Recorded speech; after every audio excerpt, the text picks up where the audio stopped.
नमस्कार। Blossom thinning कब, क्यों और कैसे? क्या आप हर साल अच्छी क्रॉप लेने के लिए और अच्छी फ्रूट क्वालिटी बनाने के लिए, अच्छी फ्रूट सेटिंग के लिए रणनीति बनाते हैं? जी हाँ, यदि आप हर साल अच्छी क्रॉप लेना चाहते हैं, हर साल पौधे से क्रॉप लेना चाहते हैं और अच्छी फ्रूट सेटिंग करवाना चाहते हैं और फ्रूट को क्वालिटी बनाना चाहते हैं, तो इसके लिए आपको रणनीति की आवश्यकता होती है। इसके लिए 3 स्टेप्स होते हैं हर साल सारी एक्टिविटी सही करने के लिए। उसमें से पहला स्टेप है ब्लॉसम थिनिंग, दूसरा है फ्रूट थिनिंग और तीसरा है सही वक्त पर न्यूट्रिशन देना।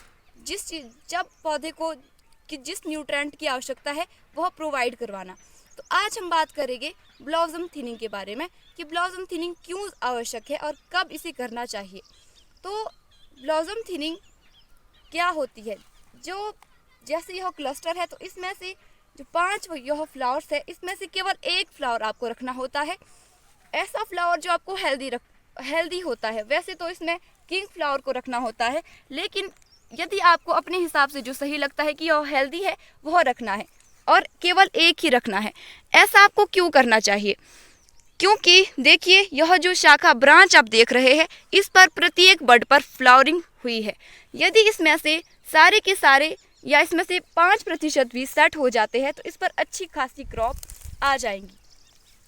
लेकिन फिर क्या होगा? यह जो ब्रांच जितना भी भोजन बना पाती है, कार्बोहाइड्रेट बना पाती है, वह इनके लिए पर्याप्त नहीं होता है।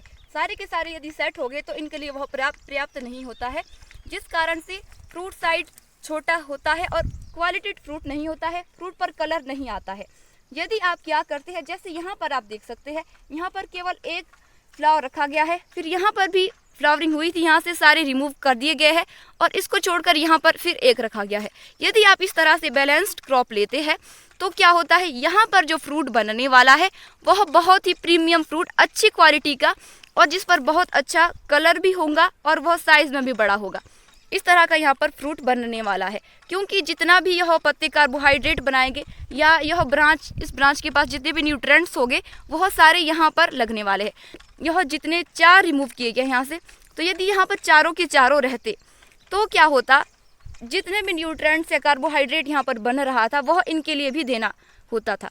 यदि पोलिनाइजर की कमी है आपके ऑर्चर्ड में, मान लीजिए आपके बगीचे में 10% ही पोलिनाइजर है और जो आपकी मेन वैरायटी है उस पर फ्लावरिंग फुल हुई है, यदि आप थिनिंग करते हैं, फ्लावर को थिन आउट करते हैं, तो जैसे यहाँ पर 5 थे, आपने 4 रिमूव कर दिए, तो उसकी रेशो पोलिनाइजर वैरायटी के साथ मेन वैरायटी की रेशो मेंटेन हो जाती है। और जो पोलिनेटर होते हैं, मधुमक्खी है, वह आएंगी। जैसे यहाँ पर मधुमक्खी आई है तो यह सारे फ्लावर खिले हुए हैं। हो सकता है इसमें से जो वीक फ्लावर हो वह मधुमक्खी उस पर बैठ जाए।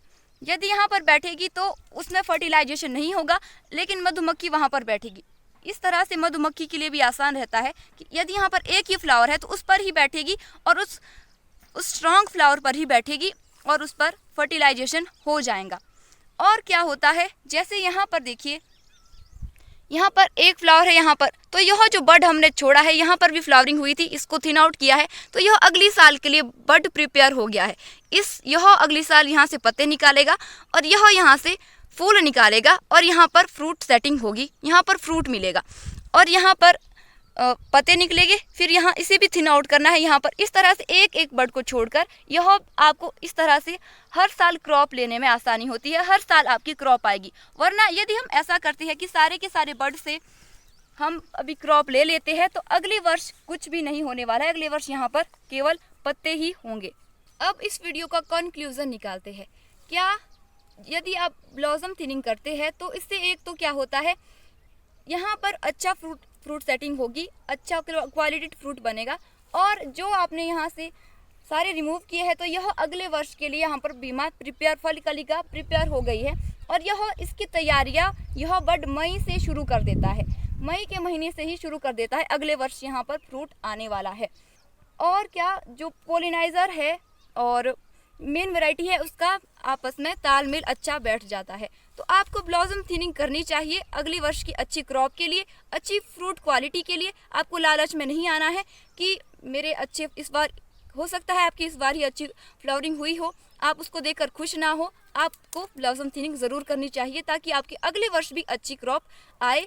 और आपको केवल ब्लॉसम थिनिंग ही नहीं, फ्रूट थिनिंग करनी भी आवश्यक होती है। यदि यहाँ पर आप ब्लॉसम थिनिंग कर देते हैं तो आपको फ्रूट थिनिंग कम बचती है, फ्रूट थिनिंग करने में आपको आसानी होती है। और न्यूट्रिशन का रोल भी अहम रहता है। जब पेटल फॉल होता है, पंखुड़ी पात हो जाता है, तो उस समय कौन से न्यूट्रिएंट की आवश्यकता पौधे को है, यह आपको पता होना चाहिए। आप चाहे जो भी फार्मिंग करते हैं, चाहे आप नेचुरल फार्मर है, ऑर्गेनिक फार्मर है या फिर कन्वेंशनल फार्मर है, आपको न्यूट्रिशन तो देना ही पड़ेगा, तभी सेल डिवीज़न अच्छे से होगा, ताकि आगे सेल्फ डेवलपमेंट भी अच्छे से हो सके। तो आपको पता होना चाहिए न्यूट्रिशन का, आपको न्यूट्रिशन मैनेजमेंट अच्छे से समझना होगा। तो आज की इस वीडियो में इतना ही। मिलते हैं अगली वीडियो में किसी ऐसी ही नई जानकारी के साथ। तब तक के लिए नमस्कार, धन्यवाद।